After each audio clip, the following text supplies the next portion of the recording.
folks, welcome back. This is John Pettipas recording at 12 minutes before 11 o'clock in the morning on Thursday morning, which is the 13th day of August, 2020. And I have two items this morning.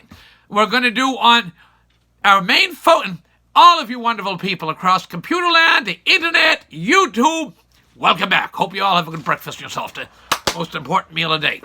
My main subject today is going to be Joe Biden, the presumptive Democratic presidential candidate, and his running mate just recently chosen, Camilla Harris. Camilla Harris from California. Before we get going, folks, I'm going to do a shout-out here, a brief shout-out on an obituary which appeared in Tuesday's paper.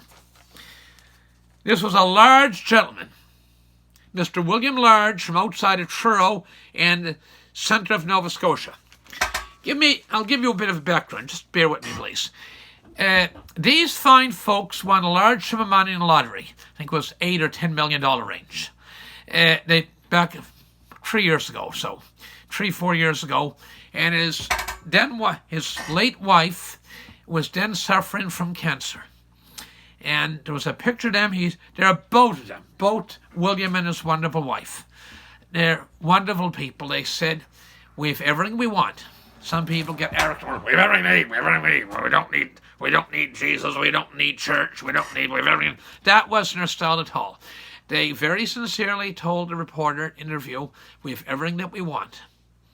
We have a used truck, a home we're comfortable in, our children, their daughters, and their grandchildren." And his wife had cancer, and sad to say, she gave a wonderful battle, number one, but sad to say she succumbed to cancer. And this gentleman took and died, obituary late last week, was in Tuesday 11th, local provincial paper. He's 85-year-old. We know that both him and his lovely wife are in heaven. They gave almost all the money away to a whole raft of good causes. Fire departments, churches, groups and causes that were near and dear to them.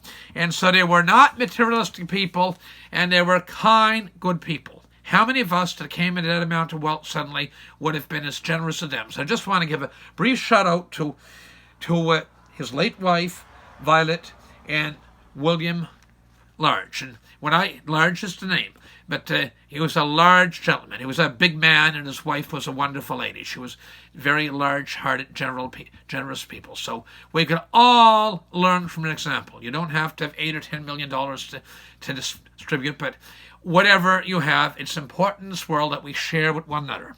And it's with that, I'm already into my video by 3 minutes, so I want to go on, but we pray for these people in heaven, and we can all learn from their example. We have the Democrats, and I've always felt that lefties, liberals, socialists, they all want to solve the world's problems. Here's the globe of the world. They all want to solve the problems of the world with somebody else's money. That's the thing. They're all got all their ideas how to solve the problems of the world with somebody else's money. Now, fine couple I just mentioned. Nobody can solve all problems of the world, but we can all do something. Everybody does something that makes a difference. We all leave the world a better place. Okay, so they did it with their own funds. They didn't go and try to do it with somebody else's money. Okay, so these Democrats. Now, it brings me to Joe Biden's announcement this week. The lady from California, Camilla Harris. Pretty name, Camilla. I know somebody whose niece is named Camilla. And wonderful mother's in heaven. And Camilla's a nice lady, too. Lives down in Mulgrave. But this is Camilla Harris. And if you look at that lady's record, it's certainly, let's say, we'll all change our minds. As human beings, we'll change our minds. I don't drink coffee, and I don't think you'll ever see me drink coffee. Okay, in fact, I know you won't. But they take, and that said, some people drink liquor, then they give up drinking liquor. So people change in life, that's true. But when you see a pattern of flip-flop, they're on one side of the issue, then they're on the other side of the issue, and it goes on and on and on, you have to question, is there any core values? I mean, let's lay off the lady for a minute. We'll talk about Joe Biden. He's been on so many sides of so many issues over the years, it's not even funny. They're criticizing here they are as a big picture in a paper. Big picture. Here, Biden. Here we have Biden selects Harris as running mate. Biden selects Harris as running mate. Oh, they're gushy-gushy. They're almost lovey-dovey politically. Lovey-dovey politically. Okay, so anyway, lovey-dovey politically. How's that for a new term? They're going on to criticize my hero, President Donald J. Trump. They say that the United States has 5% of the world's population, yet we have 25% of the coronavirus cases. That is because we take and we do more testing on a per capita basis than any country in the face of God's earth. Month and a half ago, China reported one day there was no new corona cases in all of China. Now, Mother of God, a country with 1.7 billion people, if anybody believes that there was no cases of coronavirus in China where it all started at, in a certain day, about a month and a half, 2 months ago, well, I have a bridge to sell to you, and it's called the Brooklyn Bridge. Now, really, does anybody believe that? Okay, so the United States, with 5% of the world's population, does 25% of the testing. So to conclude, I can sincerely tell you that when the president stands up, he's telling you can't accuse President Trump of not telling you what's on your mind. But what you see is what you get. Okay? What you see is what you get. You get these folks here. She's criticizing and blaming every debt on coronavirus on President Trump for not having a national strategy. They go on schools. Well, the United States, we're a United States. We're a federation, and states' rights are very important. It's very hard to mandate from Washington, D.C. a national policy on school reopenings. Every state is different. North Dakota, the Midwest, you go into Montana, or the Northwest, I guess, north beyond the Midwest, Montana, Wyoming. Those states are more sparsely populated. Different set of circumstances than if you were in New Jersey or Illinois or Ohio. So it's no president of any political stripe can dictate from Washington. In fact, any private company over the years that does well, generally speaking, they take in almost always, they push decision-making down to the chairman's office or chief executive officer. They push decision-making down to the people out in the various divisions and out in the field, as the expression so goes.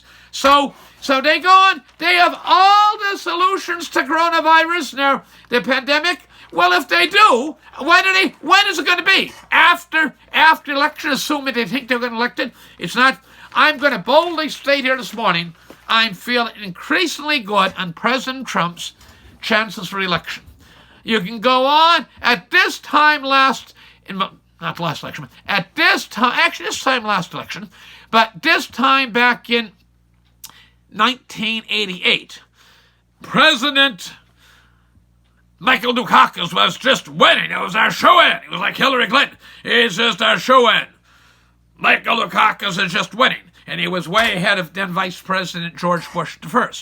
And yet, when election votes were held and votes were counted, President Bush I, albeit a one-term president, but won election. So you can't go by stuff 10, 11 weeks out, all right? 12 weeks out. A lot can change in 10 or 12 weeks in politics, and polls are tightening, and this guy has been hiding Biden. Let's concentrate on Joe Biden for a while. Hiding Biden. Jonathan Swan, the English little know-it-all cocky little bastard. He's there in his fancy coattails, and he's interviewing the president. The president gave him an interview, and the president brought some facts out. And he started to criticize the president. And the president has thick skin like a rhinoceros, a very thick-skinned guy, and like a defense lawyer or something. He's a very capable cat. Jonathan Swan of Axios criticized the president for this and that and other thing. Well, I ask you, when is the last time Jonathan Swan had a no-holds-barred interview with this cat? Joe Biden, the presumptive Democratic nominee. Doesn't happen. Chris Wallace. Fox News supposedly supposed to be biased towards the Republican Party. But boy, oh boy, every Sunday morning after Mass, after church, I watch Fox News Sunday with Chris Wallace. And he did an interview with the president about 3 weeks ago. He gave the president a hell of a rough going over, if I say the words. Okay? Did Chris Wallace have an opportunity to give a hell of a rough going over to Joe Biden? No! Because Joe Biden is hiding Biden. He stays over in Wilmington, Delaware, in his den, his bunker, and doesn't come out of his den very much. And when he does, he opens his mouth up. His handlers use a teleprompter because he gets all mixed up. Any of us talking in public, any of us will make a mistake. I made a video a few weeks ago, and I said it's Friday morning, the 31st of August. I said it twice, and I made a mistake. It was the 31st of July, but mere mortal. I apologize. I'm a